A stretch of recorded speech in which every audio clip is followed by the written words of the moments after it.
Welcome to this week's Ask Charlie. I thought this week we could make this girl's bathroom a little prettier. So my idea is to make a curtain, a frill, to go around the basin. It's obviously had something on it before because it's got this here. So I thought that we could use that and just make a pretty skirt to go around this basin.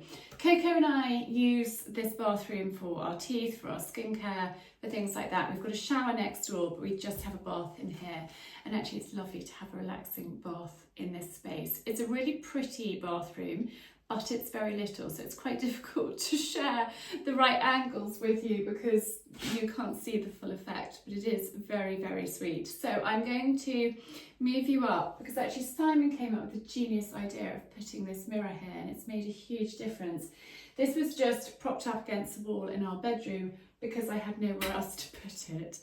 I was actually planning on selling it, but Si said, darling, I think it would work really well in the little bathroom. What do you think? And so Nigel put that up last week, and this room is beginning to come together. It's really tricky to show you, but that is the mirror. I'm just going to tilt you up so you can see.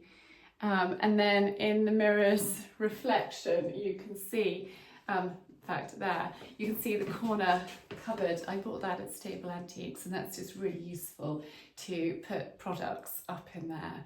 But I think I'm going to make a sort of muslin frill curtain to go across the window, but I need to buy the fabric. I haven't got that yet. So that will be the next thing I do for this room after I've made the frill to go around this basin. But I'm going to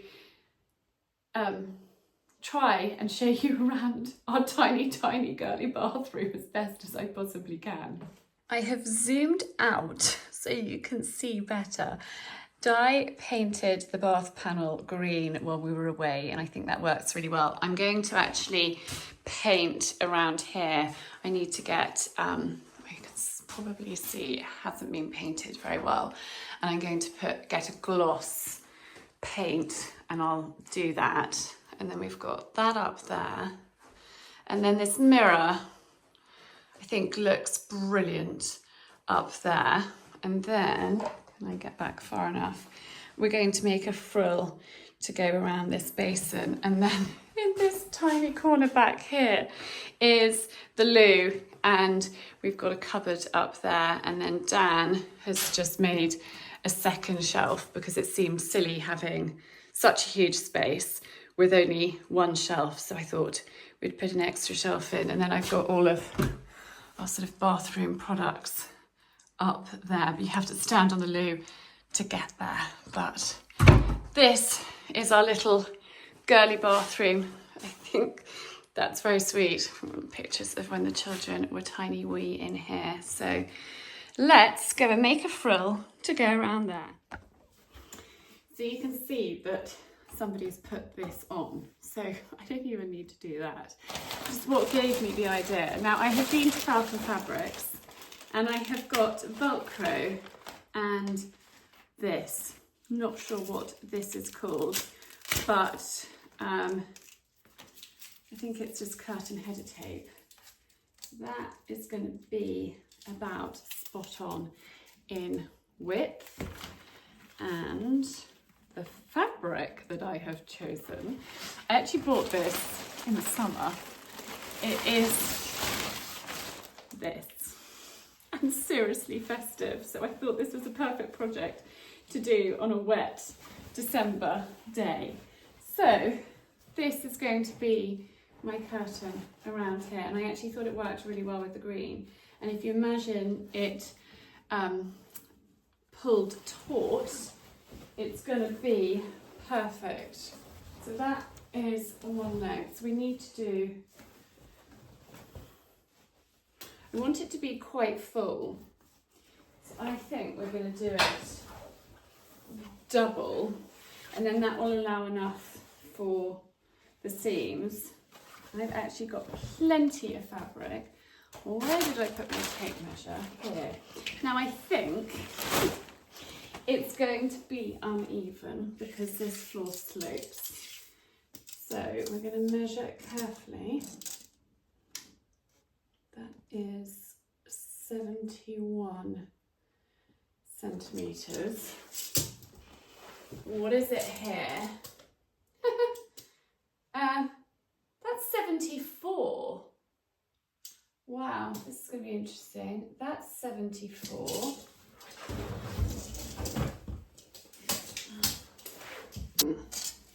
So it varies quite a lot between 74/5 centimetres and 72, I think. That obviously drops down further. So let's take it to the height of the base, and that's 73. I'm going to make it to 74, and then I might have to just take up a little bit on this corner, but we will, before I do that edge, I'll hold it up and we will see. But let's go and get the sewing machine out and let's get going. So the first thing I'm going to do is cut my fabric in half, and I'm going to join the two halves together. Where it's been folded, there's actually a pretty good crease line, so I'm just going to use that. Now, I always have some fabric scissors, and they're the orange handled scissors, and the children and Simon know that they are fabric only scissors. So now that that's cut in half, I'm going to pop the edges together, and then we can stitch down. I'm going to go halfway down, and so then I'll have the same thickness of stripe on the other side. I'm going to place my sewing machine foot in the middle, and then my machine has got guidelines that I can use to feed through to try and get as straight a line as possible. So we'll just do a few stitches forward and then a couple back. And when you do the couple back, that just secures it. There we go. When I'm sewing, I use my hand and I try to keep the fabric as flat on the table as possible, and that way you ensure a good line. And then I'm using my thumb and finger on this side just to hold it and help guide it through. So I think it is going to be crazy full if I do the two halves, and that might look a bit silly. So I'm going to do 1 2/3. So 1 2/3 width. So that is pretty much one width. And then we've got the second width. So I'm going to go, and I'm going to cut along this red stripe here, and that is going to be my edge. This fabric is waterproof, and I think it's designed for deck chairs. It is really easy to work with, which is lovely. Now this is my header, which I will pull up together, and this will Velcro onto the Velcro. So this is honestly the easiest way, and I thought I would share this with you rather than me just making it and showing you the after. I thought actually we could do this together, because you might want to do a project. I'm not gonna do full curtains and blinds. Well, never say never, but simple things I can do, and that I can share with you. So we need to work out our length. So we've measured that. Where is my tape measure?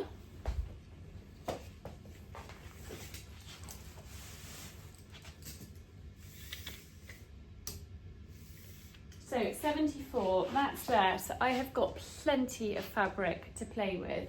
So I'm going to put a nice thick header on the top, and then we can turn up the bottom once that is done. So I'm not sure what happened there. I thought I was recording and I'm not sure I was. So I'm just doing the side seam, and I'm doing a double seam, because that way when you go to wash it, there's not going to be any raw edge, so it's not going to fray. So I've just folded it and folded it again, and then because this fabric is wonderful and quite thick and sturdy, I don't really need to iron it, and I can actually get away with not using pins in this. So I'm just feeding it through slowly and doing my side seam.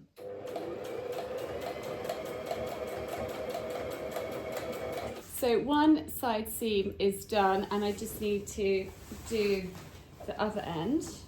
So this one is actually the raw edge. So I'm going to make that a little wider and we'll stitch that side now. I've got a chair here to put my fabric on because it's a bit of a weight and it will pull, and that will keep it from pulling and clean off the floor. So always do a few stitches forward, a couple back, and then get going. Now I've done both my side seams, it's time to attach this, and I want to attach it right at the top.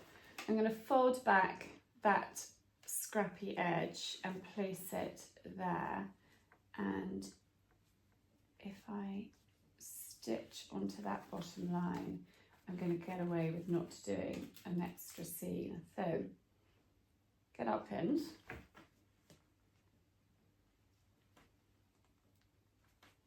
And start putting it on. I don't know why. I've always put pins in my mouth.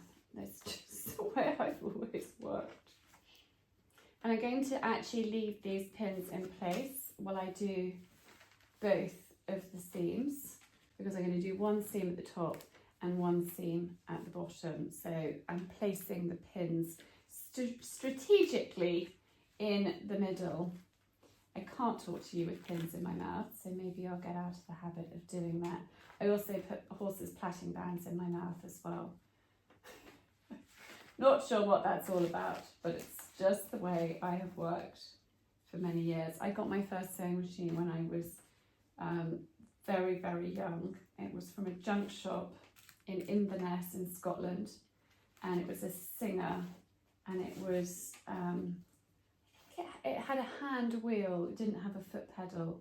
It had a hand wheel, and I spent hours stitching away with that machine. Anyway, I'm going to crack on and pin all of this tape on.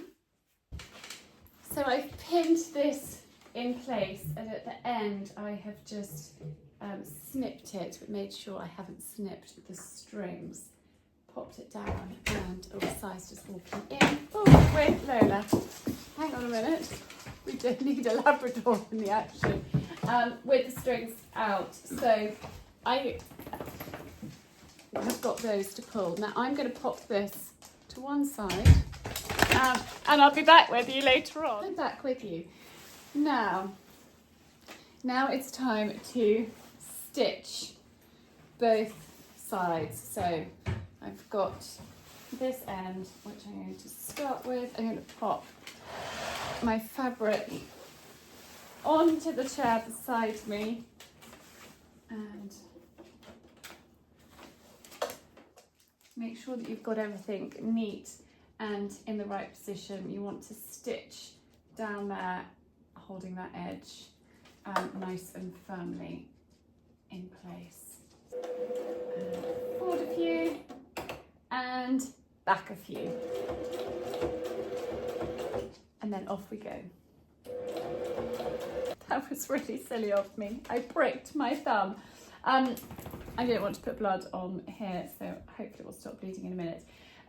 But when you get towards the end, just make sure that you have got that end tucked under the end of the tape neatly, and these strings are free. And also make sure when you're stitching that you don't get too close to that line of string. You want to keep that free because we're going to pull it taut. So hopefully, no, that hasn't stopped bleeding. I need a plaster. Back with you. Yes, you want to make sure that you don't get your stitch line anywhere near this line because we're going to pull that taut. So I'm going to just finish this row.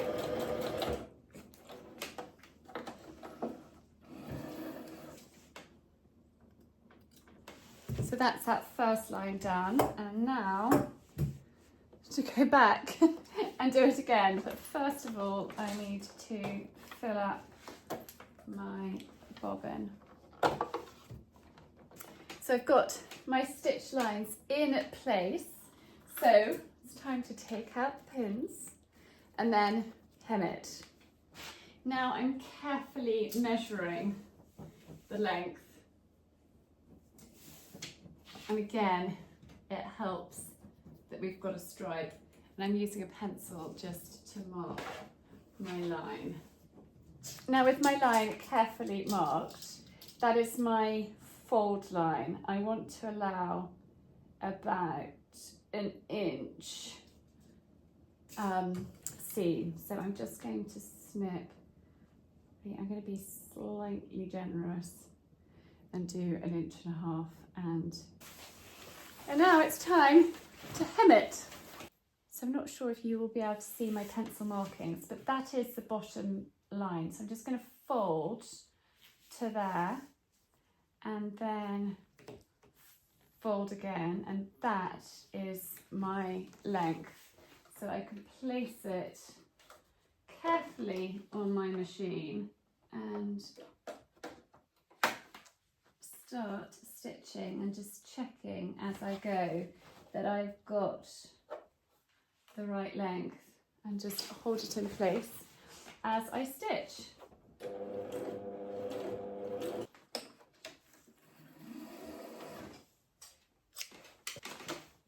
So the stitching is all done. I'm just going to tidy up the threads. Now I'll also leave a link down below my beginner's sewing guide, which I created a number of years ago. It's an online course, and if you would like to have a basic step-by-step sewing guide with me, then that is a really great course teaching basic sewing. So I will leave that linked down below. So we'll just snip off all loose ends, tidy it up. And now it's time to pull these together to gather them up. So I'm just going to pop a knot in at either end so we can keep our threads even, but also that they don't come out. So that is really an important thing to do. So now with knots tied in both ends, I can carefully gather it up. So this is sticky on one side, which is very clever. So we're just going to pull the back off and stick this, it's attaching to a jumper, attach this onto here.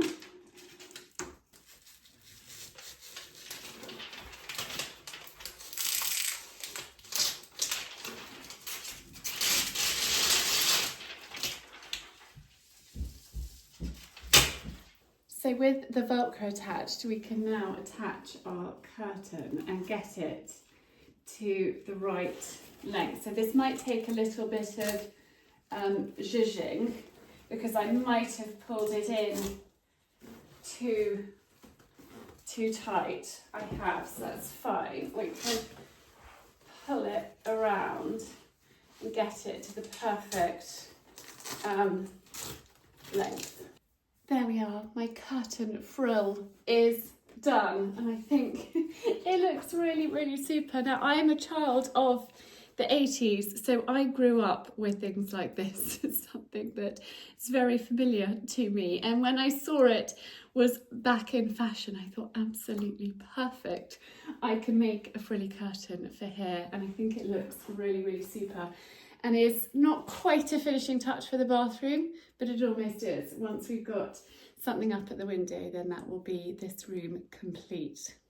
So I hope me sharing the process with you has given you the inspiration to maybe start a sewing project.